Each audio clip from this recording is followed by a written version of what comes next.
Wild 94.9. So how was it running for president? Can I ask you, is it like what we see in the movies? It's so much politics, and are you delivered with coffee every morning? I mean, what's going on with that?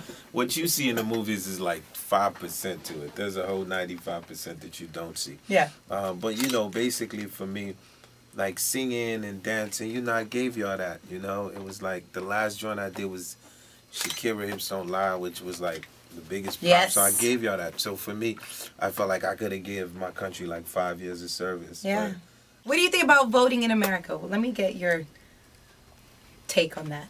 I mean, voting in America is great, you know what I mean? If you love your mama, vote for Obama, you know what I mean? Yeah. And the book, Purpose, tell Yeah. us about it. What made you want to put this out? Well, I'm writing 7 books, Mm-hmm. and the first one had to be, you know, autobiography. Mm-hmm. And the reason why it's getting so much controversy around it, because everyone is skipping the entire book and going to the Fuji chapter. Absolutely. But I urge y'all, there's 8 chapters in the book. Y'all should read the book in its entirety. I want to know what your favorite chapter is. My favorite chapter is probably... The one you're like, I could walk away with that. If the whole book burnt, this chapter has to stay. Yeah, it would probably be the chapter, because my whole career as a Fuji, my father never came to my shows because he was a minister, Wow. Christian minister. So his whole thing was for me and my brother to become like preachers, you know what I mean, in the church. And of course I denounced that. And so he ain't never come to no show. And then being a musician, my greatest like dream was to play Carnegie Hall. And so I set up a show for Carnegie Hall. I called everybody. I was so excited that night. I had Destiny Child, Whitney Houston, Eric Clapton, Stevie Wonder, Mark Anthony. And the list just goes like, so like in New York that night, if you wasn't there, you wasn't nowhere. So dude get there, he on the balcony, and I can't front. The minute I see my dad, I ain't care who was in the building. I was like, yo, my father's on the balcony, you know. To me, that's just the greatest chapter, like father and son, trying to get him to say, you know, giving me that, you know, I brought you to America, you know, you did all right for me. Yeah. You know what I mean? Was he proud or was he upset after he realized he got bamboozled? Nah, he was definitely proud because it was a classic show. He was very absolutely. proud. Yeah. All right, well, you know, obviously we do have to talk about the thing that everyone's been talking about. And I wanted to know, why did you, I guess, after all these years, why now talk about the Fugees and everything? Was it just like time? Because everyone asks you, hey, why did you guys break up? Hey, what's up? Are you guys going to be, you know, you and Lauren cool? No, because it's called a memoir. Okay. And with the memoir, the idea of a memoir is you are going to entail parts of your life as, you know, you know, as it happens. Absolutely. So you know, it's not my fault that I happen to be from the biggest hip hop group in the world, and that is part of the memoir. And a Fuji fan is looking at the book and they're gonna be like, man, you know, what happened with the Fugees? Absolutely. How did they break up? So then to have created a facade, a story, which would, you know, make me look like an angel, or saying, oh, this is a facade of what happened. Eventually, somebody is going to end up writing the story, right? Yeah. So it's better that you write your own story before somebody write your story. So it's not a matter of why now. Why now would I write a book? Yes. Because I'm 42, right? Yeah. I'm going to write 7 books. So this is like the first of 7. But inside of the book, it's called the memoir. Yeah. And inside of the memoir, you're going to put things that, you know, is going to sometimes rub people. Like, I don't really want my wife to go back and live. Dude, yes. You feel me? Like, I'm not trying to have her live that memory in that year.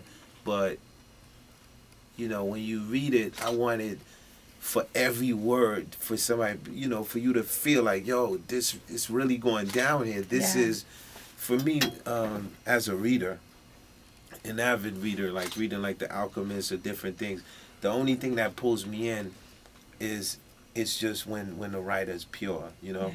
And whether you say it or somebody else say it in time, it's gonna be said, you know. Yeah. Yeah.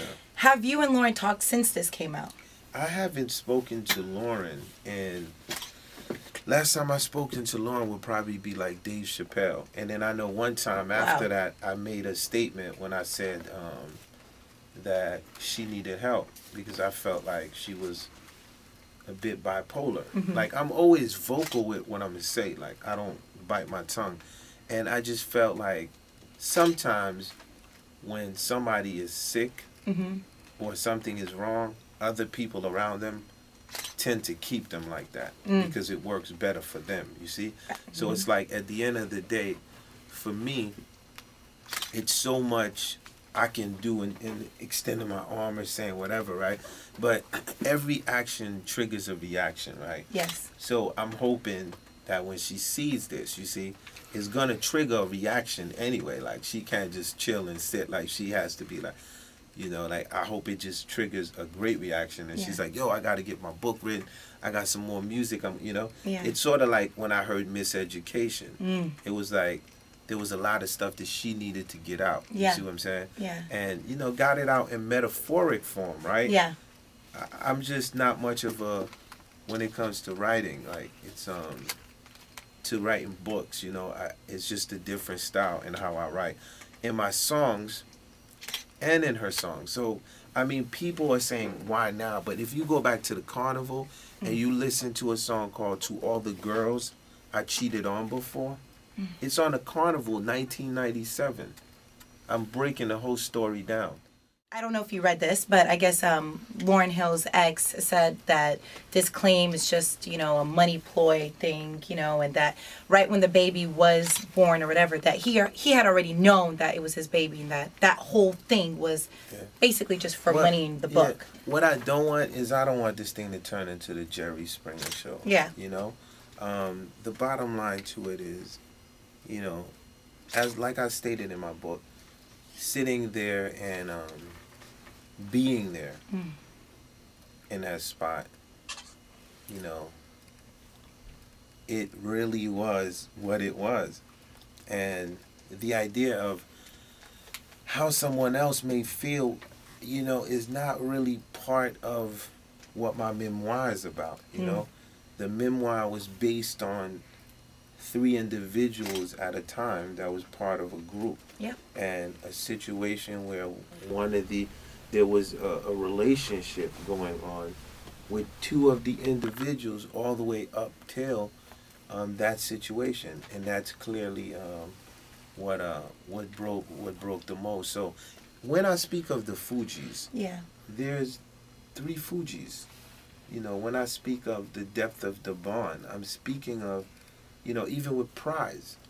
I talk about Prize in the book, like people don't talk about that. Yeah. But I go into Prize and say people should give him more credit than they give him for what he does. You know what I mean? So. Do you guys talk? And that was like my next question. How? Yeah, I talk to Prize. I mean, even though he ain't support me when I ran for president, that's why I'm at. You know, I talk to him. You gotta have tough skin when you're a politician. Yeah. Nice. Who did you have the most fun with working? Your experience. Who was the most fun person that you had a chance to work with? The best experience that I can say that I had ever in my entire life was when I was in the studio with 2 people. One, of course, was Michael Jackson, and the other was Whitney Houston. Because for me, like, Michael Jackson was the soundtrack to, like, the come up. You feel me? In the hood, like, Michael was like the come up.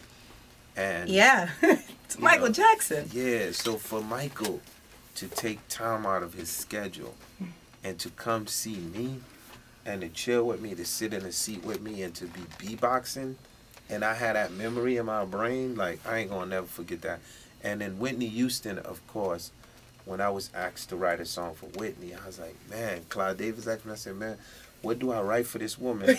Like, there's nothing I could write for Whitney. So when I came up with, like, My Love's Your Love, the way I did that was, I just remember, like, the years in high school for me, and I'm singing, like, I Believe the Children are the Future. The same way a young girl today is singing Adele. You know what I'm saying? So it was like, so when I was told, like, yo, I had to write that song, she came in and, you know, she walked in and, you know, you're like, yo, this is Whitney Houston. You know what I'm saying?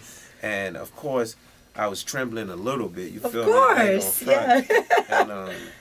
And then she started recording this song, and it was beautiful because those were my words being sung by an angel.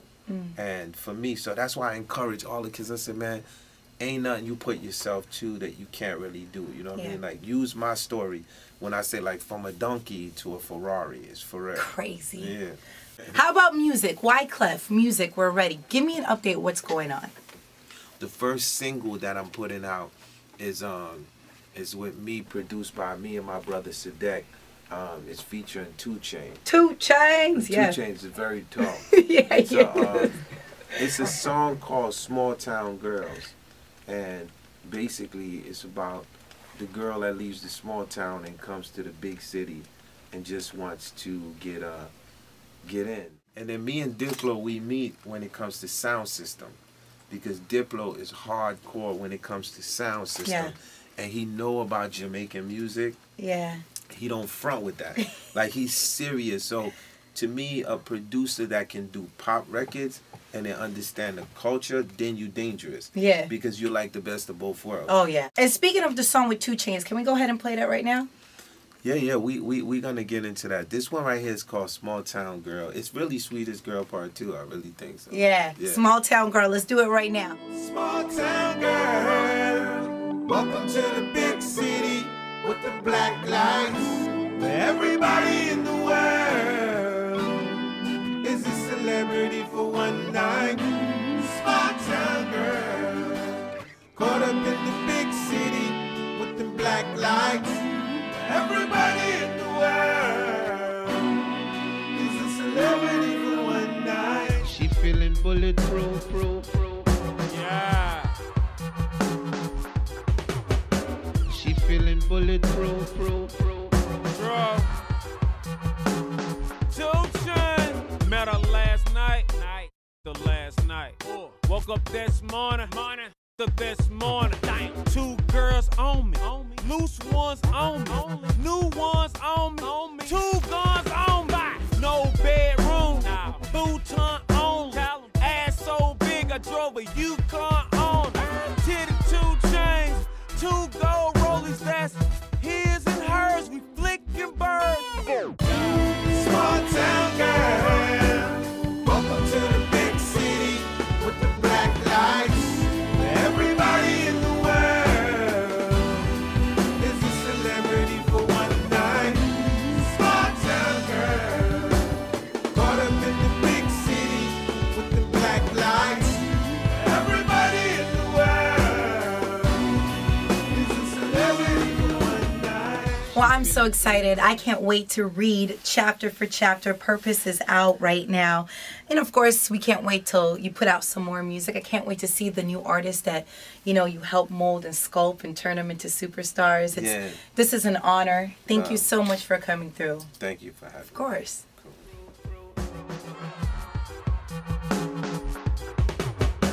She feeling bulletproof,